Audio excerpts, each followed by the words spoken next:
start again. It's a rich thing. What's up, y'all? This is Tasha. Thank you so much for stopping back into my channel. We are back for another review of Ready to Love Season 8, Episode 10. If you are new here, welcome. Please hit the subscribe button on your way out of here, or right now. That's helpful too. Hit the thumbs up, comment in the comment section below. If you have been here before, y'all already know I'm going to chat with you about this episode. So leave your thoughts in the comment section below, because what happened at the end of this episode? What did we miss? Because 1 + 1 is not equaling 2, honey. But let's start from the beginning and go through the episode. So it picks up where the other one left off. So we get to see if Jessica or Ciara will be going home. Truth is, in my opinion, they can both go home and they can take Moriah with them. But that's not how this is going to go. But we find out that Ciara is no longer ready for love. She feels that everything happens for a reason. She thinks she could have been more serious with Moriah at times, because she felt like maybe her playfulness pushed him away a little bit. And I'm like, girl, if that's who you are, that's who you are. And you need a partner that matches that energy, not somebody that basically forces you to be serious when you don't want to be or is not required in that moment. So no, don't apologize for not doing whatever it is you thought you needed to do to stick with Moriah. But she says she still is ready for love, and she knows that her person is out there, and that person will know that she just needs to have fun, okay? Tommy tells the ladies that they now have the power to eliminate, and they really need to spend the rest of the retreat on the connection to see where their true desires lie. Jessica says she is completely blindsided and she is turned off by the verbiage provided to her, because y'all know this word combative that Moriah said as they were doing the elimination child just struck everybody wrong. And she says she has her speculations on where this came from. Child, it's only 4 men. We know who said this at this point. You only have had this energy from one person. It's not that hard. It's like we are going around the mulberry bush in this whole situation when we know who said it. But let's go ahead and talk about how it went down in the episode, child. We see that Quentin asked Moriah it was Chris that asked Moriah how he was feeling. Janelle jumps in and is like, well, why are you asking how he is feeling? What about how Jessica is feeling? That's who you need to check on. Janelle, stop being messy. Like, you getting on my nerves. Stop being messy.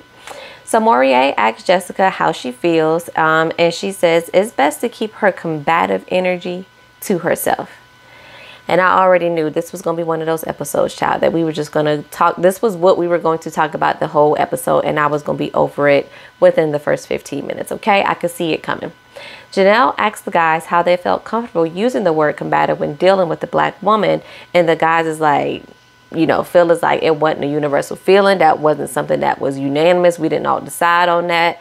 So, of course, you kind of throwing somebody under the bus by not really throwing them under the bus. Like, okay, but the guys aren't saying who said it, and Chris isn't saying that he said it. Jessica says she has not been combative, and Quentin agrees. Chris says he really has nothing to say because he knows how it goes in these situations. Again, we all know who said it from the start. We then see Kat go into the guys' room to check on Moriah, and she says she didn't know they had to stay away from words that were true. And I was like, so you calling Jessica combative as well? Like, what is happening? Because she says that if you don't like the word, you should change your behavior. Now, Jessica definitely has this little nasty attitude about her from time to time, but I don't see combative necessarily. So I am trying to see where are the edits? If there are any edits, where are all the edits to show us how combative she can be with not only Chris, obviously, but with Kat and potentially the other women? Like, spill the tea. Let us see what we are missing. So Janelle and Jessica have some comfort ice as she goes to check on her. Jessica tells Janelle about basically how she pulled the room. The guys knew who said it. They didn't say anything. And she's like, that's really where my problem lies. Of Chris knew he was the one that said it, and he just did not come out and say it. And I was like, well, if your issue is that and you thinking that he's now lying, girl, he didn't technically lie if he didn't come out and say it. He just did not say it. He did not tell you. Excuse me. He did not tell you he didn't say it and then he said it. Like, do you know what's the definition of a lie, Jessica? Because he didn't lie. He just didn't tell you that he said it. But whenever Janelle asks how she's feeling about Morier, she says because he carried out the word combative, then she isn't sure if she can trust him. And I was like, girl, what? How you don't know if you can, just because he said the word combative that he relayed from what they talked about in the men's lounge, you can't trust him? So Quentin and Morier and Phil, they talk. Morier says he doesn't know how to feel. Phil says that basically one simple word can just come out with a left hook anywhere. Morier says he's feeling bad, that she really feels attacked. But again, I'm missing why he feels some kind of way, or even why she feels a certain kind of way to him. Like, we are now in episode 10. Every elimination date that we've seen, we have seen the people that are coming to tell the person either they staying or being eliminated. We have seen them basically use what is discussed in the lounge. So like, Jessica, you know how this goes. You know that he is just kind of the spokesperson of the group, and it doesn't necessarily reflect his thoughts or opinions on you. And Morier, you know that as well. So why are y'all acting like this is how Morier feels and this is what he had to say about Jessica? He's been two-faced or something all this time. I am missing it. Somebody please fill me in the comment section below. So Morier says they need to talk. Janelle says she thinks they need to talk as well. And I just want Janelle to mind the business that is hers, because this has nothing to do with you. Absolutely nothing. So next, Quentin, Chris, and Phil go fishing. Quentin says he hasn't been fishing since he was a child and he's allergic to seafood. So this should be interesting. Basically, we have 3 grown men out here trying to catch fish, and none of them know how to fish. Morier comes out, and then Aries, Lee, and Kat come out to check on them. They basically are teasing the guys because they are completely on the struggle bus, child. Please don't ever let us have to feast and famine for ourselves, because these men gonna have us starving out here. They can't even fish. That's the easiest thing to do, is fish. We're not asking you to go out here and kill a deer, milk a cow. Like, fish? Okay. But Quentin ends up actually catching a fish. It basically looks like the bait that you would use to catch a real fish, but nonetheless, he caught a fish. So he has the fish. He can't obviously take the fish off because he's allergic to it. So Lee is trying to help him. As she's trying to help him, here comes Janelle, of course. Like, Janelle has a sensor that whenever anybody is a little bit too close to Quentin, he's talking to another woman, they're helping him, he's helping them, they helping him, whatever the situation is, child. She has a chip in this man. And as soon as he gets close, it goes off. And she has to come out to let, this is my man, my man, my man. I'm gonna need y'all to back up, okay? Like, that's what I'm feeling like every single time. Because then Janelle comes out yelling, "Bae, you caught a fish," and starts dancing and stuff. And he's like, "Yeah." And then he just gives the fishing rod to Lee, and he goes to talk to Janelle. Quentin, please stop bothering Lee. Lee, please stop giving Quentin any of your time, child, because whatever he gets with Janelle, that's what he deserves if he wants to be over there. Because it's, child, you are too beautiful to be dealing with the BS of Quentin and him running behind Janelle every time she says bark like a dog. Like, goodbye. Then Chris comes out and he spends some one-on-one time with Lee. He gives her a gift and says, you know, just because she has a really good heart, she has opened his eyes up in many different ways. She opens the gift. She finds a pair of cute little sandals in there. She loves them. Chris says he thinks this may have made them stronger than before. And I was like, because you gave her sandals? Yeah, again, this is my first season watching this show, so I don't know if the editing has always been this bad, but I feel like what they are giving us is really not a whole lot of meat for us to gather how these connections are growing stronger. The times y'all are spending together, the conversations that are being had. It's just hard for me to grasp what's happening because y'all give us all these things on the TV that really don't matter, while I'm assuming you're leaving out the things that really can paint the picture that these people are telling us out of their mouth is happening. Somebody fill me in. So then we see Morier meeting with Jessica, and her attitude is, child, already on 1,000. We can already see it. He asks how she is doing. She says good. We already know as a woman what that means. We good. When you don't say nothing else after good, you got attitude. He says earlier he's sorry that he did not express enough empathy for her and that his choice of words was bad. She says she really doesn't understand where the word came from because she has not done any of the things that combative means. And I can agree with what we have seen.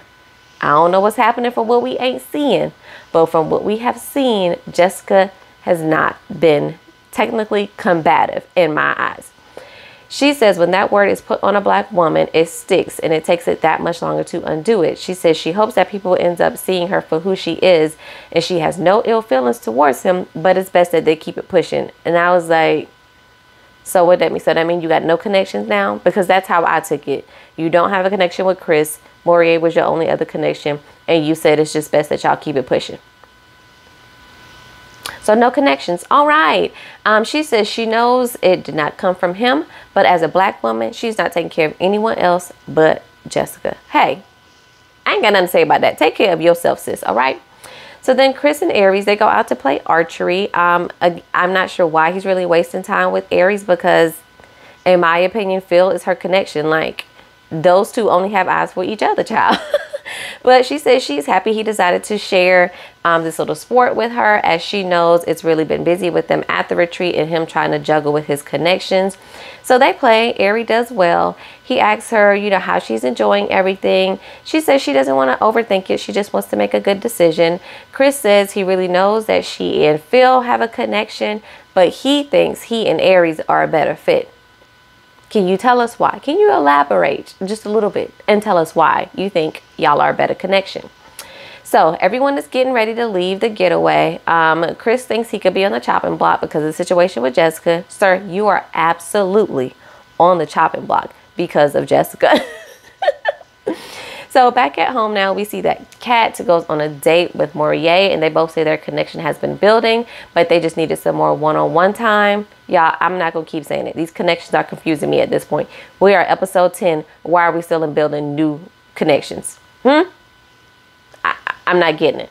But Kat tells him, you know, that she is more spiritual, so that aligns with Moriah, but she's really open to whatever other people think. So Moriah ends up gifting her some stones. That means grounding and hope. And he really wants her to know that giving her this gift means that he knows that he is very serious about her. He asks her what her non-negotiables are, and she says that when she isn't traveling, she really gets sad.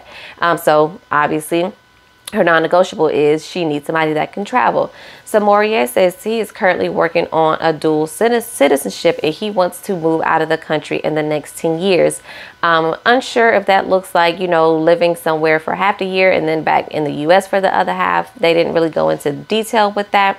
But she says she feels really comfortable talking to him, that he's a great person. He really checks off the rest of her boxes and she is really willing to give it more time. I guess, I don't know how many more episodes we got, but I guess you're willing to give it whatever more time we got left, child. But Janelle and Quentin, they go on a date. I am really finding myself rolling my eyes every time I see them because I really feel like these two are playing in our faces. But they both say they had a great weekend together. He says they really don't have any issues like the other couples. And I said, like, what now? Are y'all a couple? Other issues? Y'all still don't even really know each other. Y'all know each other, are easy on the eyes. And that's about it. Okay? Okay. He asks her about conflict resolution. And she says she really likes to talk things through. And when you're talking, you really need to provide her with examples because, you know, that really helps her, you know, figure out how to do things in the future. No, it doesn't, Janelle. The examples and the details just give you more ways to combat whatever the person is saying that you did to them. Like, you ain't fooling nobody, girl. He says in his last relationship, he really wasn't appreciated enough. He didn't realize that was something that he needed until he was about 2 years into the relationship. She says that a complaint of her exes when she was younger is that she wasn't affectionate enough, but they just look at each other and like, well, we don't really have that problem. Ha ha. Yeah, because that's about the only connection y'all have. So next, Aries goes to meet Phil, and she says she needs to dig a little bit deeper with Phil to see if there are some long-term things she sees with him. She tells him that one thing she did see during the retreat, that his energy was 100% directed at her. She says that there are some things that he have said that has really questioned his stability, and she really needs to know what that looks like to sustain them past the smiles and the flirting. I don't blame you, Aries. What is we doing? Are you a provider? So I'm not asking you to provide by yourself, but I need to make sure that I'm not carrying the load as the woman in this relationship. That's all she's saying. I feel her. So she says, so she asks him if now is the right time to add in a relationship into his life. He said 4 months ago it would not have been. And immediately I pumped the brakes because I'm like, 4 months ago? What happened 4 months ago? And how's that all shifted for you now to be ready to be in a long-term relationship, potentially marriage? He lets us know that his dad, I believe his dad and his stepdad had passed away. And he is now happy in his career, and he says he's healed from all that. So he's good to go with starting a relationship. So now we're meeting back with the ladies at the Ladies Lounge. And of course, Janelle is ready to come in here and share all the information with Tommy about the retreat. Even though none of this have nothing to do with her. He asks about their top connections. For Aries, it remains to be Phil. And then she says Chris. Janelle says Quentin because he is thoughtful and they just flow. Lee says that Quentin has been her top spot, but it was difficult on the getaway because really Janelle was acting like Quentin was her man. But she says that Chris really showed up and even gave her a gift on the retreat. Kat says that Chris and Morier are her top, and really the Morier connection just kind of came out of nowhere. And it did for us too, sis, okay? Jessica says Morier and says that they are solid and locked. And I said, what, girl? Y'all are solid and locked? You just told this man at the retreat that y'all just should keep pushing. You are definitely being shady towards Kat. And you and Janelle get on my nerves. Y'all. Jessica says that Chris is at the bottom, of course, because of the language used of her being combative. Kat, Aries, and Lee jump in and say that Chris said he did not call her combative. Y'all, I'm gonna be honest, I cannot remember if he came flat out and say he called her combative, or if he gave the impression that she can come off as combative. I can't remember. So if y'all know, and I'm not going back to watch these previous episodes, I'm just not doing it. So y'all let me know if y'all remember if he actually said that Jessica is combative, or that she had qualities of being combative, or that's kind of the vibe he was getting from her. Anyway, Aries says that Morier was the one that really chose to use that language and he didn't have to. Again, I feel like Morier is catching a stray at this point because he's just the messenger, right? Jessica then shades Lee and says, you know, he just can't really do, Chris can't do anything for me. He can't buy me anything. And then Lee, of course, is looking like, well, what does that mean? And what does that have to do with anything? Because I feel like that's coming towards me because I mentioned that he bought me something. And she was like, it has nothing to do with you. Jessica, yes, it does. And right now, like, your mean girl attitude is just like, I cannot stand it. It is about her because you saying he can't buy you nothing. What did that have to do with anything? What did that have to do with anything? Exactly. It had nothing to do with nothing. Tommy asks Lee if that has been her experience with him, and she says no. And of course, Jessica doesn't like that, which again, this baffles me, y'all, because this is the same situation she is in.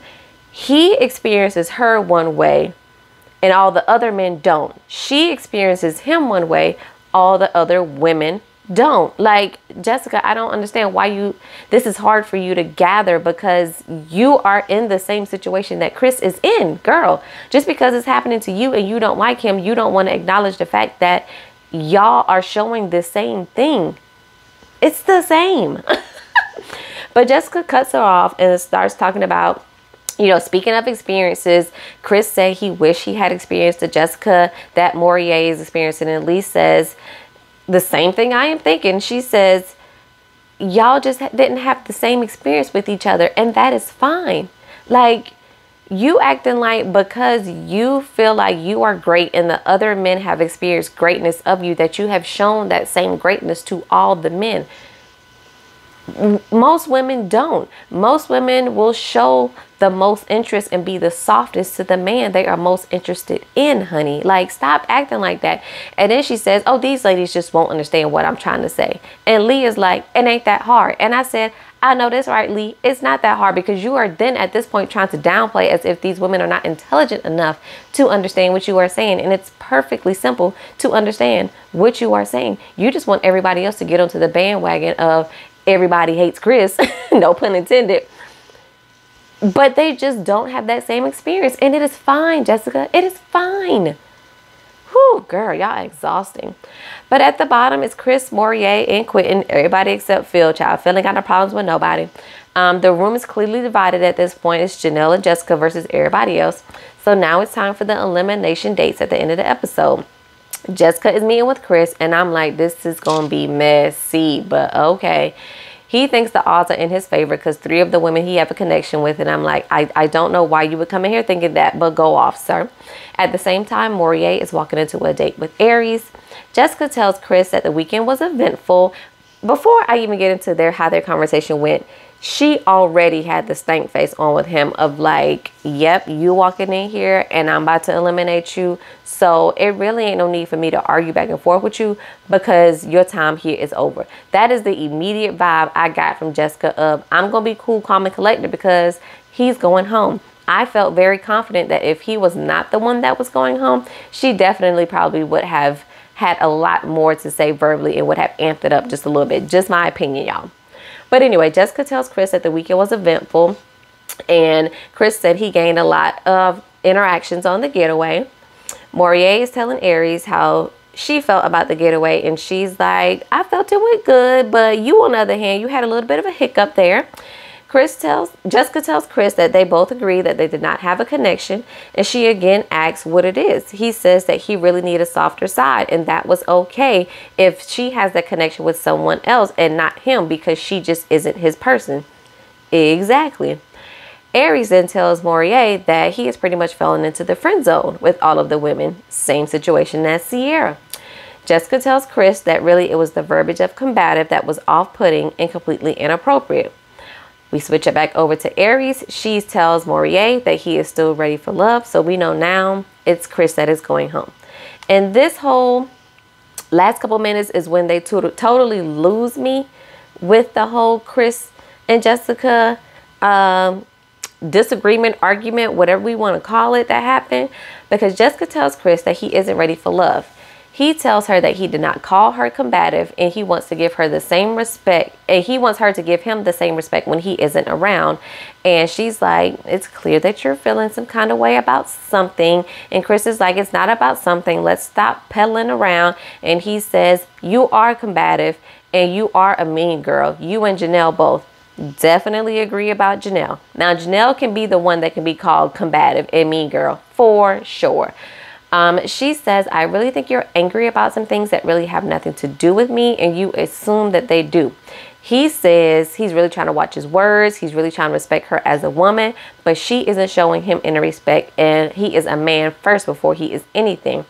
She asks him when he felt disrespected, and he says, F you and everything about you. I was like, wow, what happened, Chris? Like,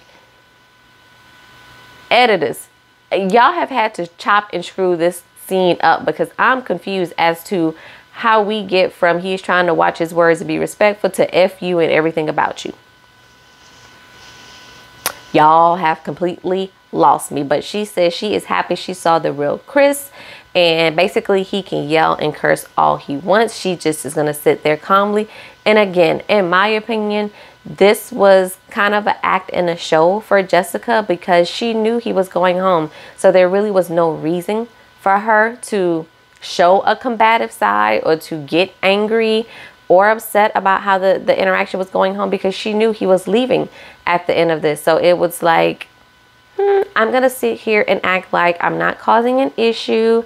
I am just delivering the message. I'm calm. He's the one that's aggressive. Like, all that was purposeful, in my opinion. Y'all can think whatever y'all want to think. In my opinion, that was purposeful to show how look at him. He's calling me combative, but look at him. When I feel like, again, if he was not going home, that would have been a completely different scene. But anyway, this whole interaction had me confused. If I missed something, please let me know as to how this went from 0 to 100 so quickly, because I feel like I've had to have missed something. But it looks like next week they are meeting with some of the family members of the men. So we should see how interesting this will be. I am ready for this season to wrap it up. The show is okay. It's just really not giving what I wanted it to have gave. That's all. But anyway, let me know what y'all thought about this episode this week. Leave your comments in the comment section below, and I'll catch y'all in the next one. Peace.